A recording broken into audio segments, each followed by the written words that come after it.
مرحبا بكم سيداتي انساتي سادتي في حلقة اليوم من اتيكيت الحياة. ما تنسوش تتابعونا على انستغرام وتيك توك وسناب شات عشان خاطر ندردش مع بعض.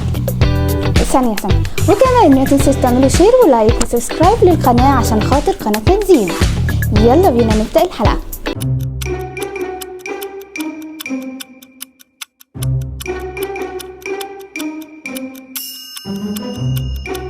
ايه ده؟ ايه اسلوب الحياة ده؟ احنا بناخد الاجازة عشان خاطر نعيش، نعمل اكتيفيتي جديدة، نزور قرايبنا اصحابنا، نشتغل على نفسنا.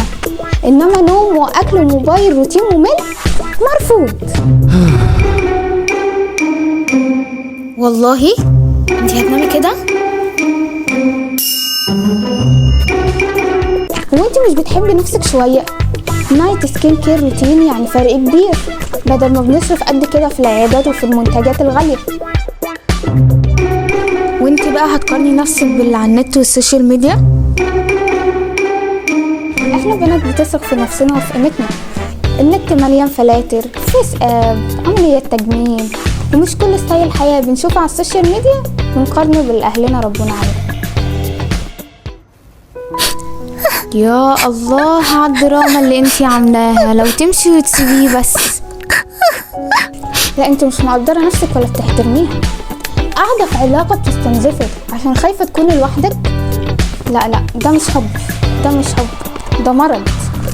عايزة ابقى دكتورة ورائدة اعمال كده، يبقى عندي مشاريع كتير، ويا لو كتبت محتوى على السوشيال ميديا وخلصت الكورس بتاع التمرين. اهدي شوية، مفيش حد بيجري وراكي، كل الدنيا ماشية بهدوء الا انتي.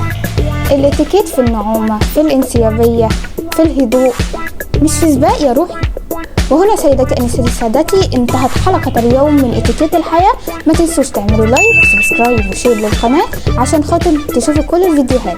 نراكم في الحلقة القادمة.